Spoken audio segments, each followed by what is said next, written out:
కట్టింది 1179 కోట్ల 10 లక్షల అధ్యక్ష.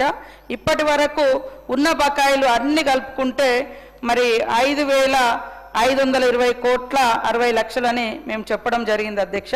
దీంట్లో దాచిపెట్టడానికి ఏం లేదు. వాస్తవంగా మీరు చెప్పినటువంటి బాధలు పిల్లలు గతం నుంచి కూడా ప్రైవేట్ స్కూళ్ళల్లో చదువుకొని ఇది వాస్తవానికి కాంగ్రెస్ ప్రభుత్వం ఆనాటి స్వర్గీయ రాజశేఖర్ రెడ్డి గారు తీసుకొచ్చినటువంటి గొప్ప పథకం. ఆ పథకం ద్వారా ఎంతోమంది పేద పిల్లలు కార్పొరేట్ కళాశాలలో కూడా ఉన్నత విద్యను అభ్యసించడం జరిగింది. కానీ గత 10 సంవత్సరాల కాలంలో మీరు సరిగ్గా ఇవ్వక, ఫీజులు కట్టక, సర్టిఫికెట్స్ రాక, వాళ్ళ ఎగ్జామ్స్ ఫర్దర్ స్టడీస్ కానీ లేదా ఎంప్లాయీగా అప్లై ఏదైనా ఉద్యోగ నోటిఫికేషన్స్ వచ్చినప్పుడు అప్లికేషన్ పెట్టుకోవడానికి కూడా సర్టిఫికెట్స్ లేక ఇబ్బంది పడ్డ రోజులు కూడా ఉన్నాయి అధ్యక్ష. కాబట్టి ఈ మధ్యకాలంలో ఈ రకంగా మా ప్రభుత్వం 829 కోట్లను రిలీజ్ చేసి మరి అన్ని ప్రైవేట్ కళాశాలల యాజమాన్యాలతోటి వాళ్ళ సంఘాలతోటి కూడా మాట్లాడి విడతల వారీగా ఇవన్నీ కూడా క్లియర్ చేస్తామని స్పష్టంగా మా డిప్యూటీ సీఎం గారు బట్టి విక్రమార్క గారు వారికి చెప్పడం జరిగింది అధ్యక్ష. తప్పకుండా ఇక్కడ నుంచి మేము యాజమాన్యాలకు కూడా పిలుపునిస్తా ఉన్నాం.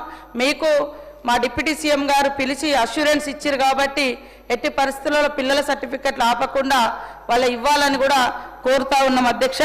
అదేవిధంగా తొందరలోనే, ఎందుకంటే మా యొక్క పథకం ఇది కాంగ్రెస్ ప్రభుత్వం పెట్టినటువంటి పథకం, ఇప్పుడు కూడా మా ప్రభుత్వం ఎడ్యుకేషన్కు మరి ప్రయారిటీ ఇస్తుంది కాబట్టి తొందరలోనే ఈ బకాయిలు చెల్లించే విధంగా మేము చేయడం జరుగుతుంది అధ్యక్ష. ఇందులో 1200 కోట్లకు పైగా టోకెన్స్ రైజ్ అయి ఉన్నాయి.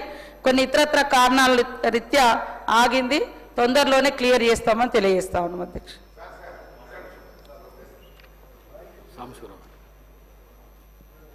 అధ్యక్ష,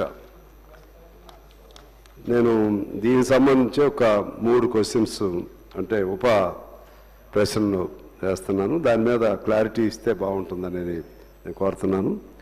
టోటల్గా ఎంతకాలంలో ఈ బకాయిలు చెల్లించగలుగుతారు? నెంబర్ 1 అంటే ఈ సంవత్సరం మొత్తం చెల్లించగలుగుతారా, లేకపోతే ఎంత సమయం పడుతుంది?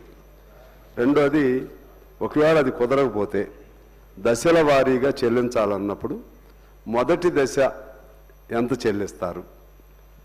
2.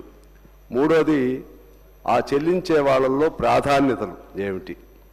అంటే దానిలో చిన్న చిన్న జూనియర్ కాలేజీలు ఇటువంటివి ఉంటాయి, జూనియర్ డిగ్రీ కాలేజెస్, దానికి సంబంధించిన ప్రాధాన్యతలు, అది మూడోది అధ్యక్ష. ఆ విధంగా టోటల్ ఒక హామీ భరోసా ఇవ్వటమే కాకుండా కొంత ఇమీడియట్గా రిలీజ్ చేస్తే, మొదటి దశలో ఇమీడియట్గా రిలీజ్ చేస్తే వాళ్ళకు సొలేస్గా ఉంటుందని తెలియజేస్తూ, ఈలోపు పిల్లల తల్లిదండ్రుల్ని ఒత్తిడి చేయకుండా యాజమాన్యాలతో గవర్నమెంట్ అంటే అక్కడ ఉన్నటువంటి కలెక్టర్ స్థాయిలోనో ఆర్డీఓ స్థాయిలోనో వాళ్ళకి మీరు అధికారాలు ఇచ్చి వాళ్ళ యాజమాన్యాలు పిలిచి వాళ్ళకి భరోసా ఇచ్చి తద్వారా మొదటి దశ ఇంత విడుదల చేస్తే ఆ భరోసాతో వాళ్ళు కూడా తల్లిదండ్రులను ఇబ్బంది పెట్టరు. అందుకని ఈ 4 అంశాలని సీతక్క గారు నోట్ చేసుకుని దీనిపైన క్లియర్గా హామీ ఇస్తే రాష్ట్ర వ్యాప్తంగా కూడా యాజమాన్యాలు పిల్లలు పెద్ద రిలీఫ్ ఫీల్ అవుతారని చెప్పి మీ ద్వారా మంత్రి గారికి తెలియజేస్తున్నాను.